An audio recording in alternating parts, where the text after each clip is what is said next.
Akkam jirtan daawwattoota keenya kabajamoom dorgommii Pirimeer Liigii Ingiliz torbee 26ffaa har'aan tana gaggeeffameen Arsenaal dorgommii bara kanaatiin waancaan ala ta'uusaa kan ittiin mirkaneeffate dirree Filaay Imireet irratti Biraaytan and Haaf Albiyooniin 3-2 injifatameeti jira.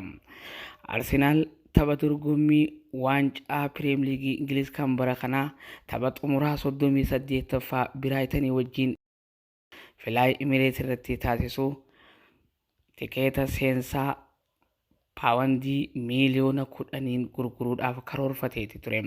Kunis kan duraanirraa paawandii miiliyoona 135 dachaa akka qabu ni beekama. Maaliif yoo kan jaamu taate Arsenaal tapha xumuraa irratti injifannoo waancaa ni mirkaneeffata yaadachuuf kun karoorfamee ture. Garuu kun laata ni jijjiirama moo akkamiin waan waliin daawwannu ta'a. Odoo hin eeggamin Arsenaal gahumsa gaxaanaa agarsiiseen har'aan tana dirree isaatii fi deeggartoota isaa fuulduratti moohameeti jira. Moohamuun isaalleen walii lama haala nama gaddisiisuun injifatame.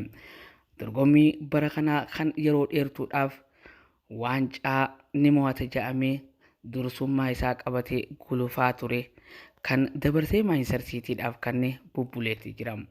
Mikel Arteetaan dargaggoota ijaaruudhaan bara 2016 booda waancaa Chaampiyoons Liigii Awurooppaatiif Arsenaal dabarseeti jira. Wanni guddoon Arsenaal bara kana hojjete waan kana qofa jechuun ni danda'ama. Sila akka dorgommii isaatiin Arsenaaliif waancaan bara kanaa kanuma isaatii yoo jenne irra wayyaadha ture. Haa ta'utii garuu dorgommii har'aan tana taasifameen Arsenaal haala hin barataminiin ittistootarraa hanga weerartootaatti galii eegarraa hanga leenjisaatti hamileen isaanii akka malee kilaba gabbu'e taheetii dhiyaatee ture. Duba haala kana keessatti har'aan tana Arsenaal Biraaytaniin 3-2 Filaay Imireet irratti moohamee deeggartoonni osoo taphni hin xumuramin dirree Filaay Imireet gadhiisanii gara mana isaanii galuu murteeffatan. Hamileen kilaba deeggartoota isaanii akka malee cabeeti.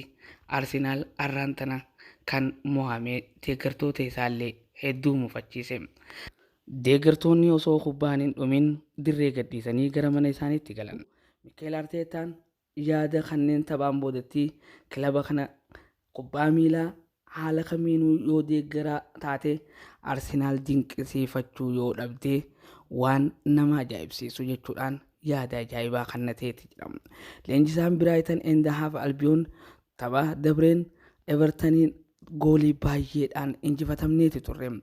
Kanarraa bayyanannee gara injifannootti ni deebina jennee karoorfannee gara dirree Filaay Imireet dhufneeti turre.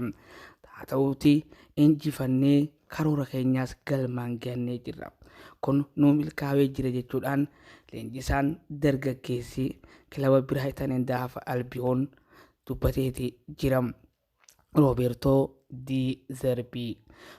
Di Zerbiingaa tapha har'aarratti wayitaa Arsenaal 3-2 injifatan akka ijoollee aanan goromsaa qooftetti dirree keessa burraaqe.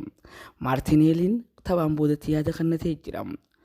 Waa'een waancaa yaaduu keenyaa asirratti raawwatameeti jira. Tapha har'aarratti haalli nuti agarsiifne nutiifuu hin galle. Yaadni keenya garuu kan taphaan dura kanan turre jechuudhaan yaada gaabbiidhaa tokko kanneeti turre. Namoonni kubbaa miilaa deeggaran baay'een yeroo ammaan tana dorgommii Arsenaal haala har'aan tana keessattuu ittiin moo'ame irratti yaada ajaa'ibaa kannachaate jiran. Kana keessaa tokko Paatrik Veeraa taphataa Arsenaal kan duraaniiti kan yaada kannatee ture. Peep Gaardiyoolaan bara 2016 gara Maanchister Siitiidhaa dhufe. Arsenaal bara 2016 booda Chaampiyoons Liigii Awurooppaatti deebi'ee taphachuu hin dandeenye. Kun taatee addaa kan Arsenaalii fi Maanchister Siitiin waliin qabanidha. Arsenaal bara 2016 irraa eegalee dorgommii Chaampiyoons Liigii kan irratti hirmaachuu dadhabe kunuu galanni Mikel Arteetaadhaaf haa galu. Bara 2016 booda Arsenaal gara waancaa Chaampiyoons Liigiitti deebi'eeti jira. Kunu galata tokko jechuun ni danda'ama. Namoonni baay'een waa'ee Arsenaal irratti yaada kennachuu irratti argaman yeroo ammaan tana. Pep Guardiolaan tapha dhufu kan injifatan yoo ta'e waancaa Pirimeer Liigii Ingiliz yeroo sadaffaadhaaf wal faana kan injifatan ta'uu isaanii ni mirkaneeffatan jechuudha. Kun hangam takka gaa Maanchister Siitiin Pirimeer Liigii Ingiliz keessatti abbaa waancaa ta'ee akka itti oofee jiru namatti mul'isa. Baga gammaddee jennaan Siitiidhaan. Oduu cabsaa Baarseloonaan Laaliigaa Ispeen kan bara kanaa injifachuun isaa mirkanaa'eeti jira. Har'aan tana tapha Ispaanyool wajjin taphateen 4-2 kan injifate Baarseloonaan waancaa Laaliigaa Ispeen bara kanaa injifachuun isaa mirkanaa'eeti jira. Tapha 34 taasiseen qabxii 85 wal sassaabbateeti Baarseloonaan sadarkaa tokkoffaatiin waancaa Laaliigaa Ispeen mo'achuu kan mirkaneeffate. Real Madrid kan sadarkaa lammaffaarratti argamu qabxii 70 takkaan Baarseloonaa irraa fagaatee argamu isaatiin wal qabateeti. Har'aan tanagaa taphni 3 osoo isaaf hafuu Baarseloonaan waancaa Laaliigaa Ispeen injifachuusaa kan mirkaneeffate.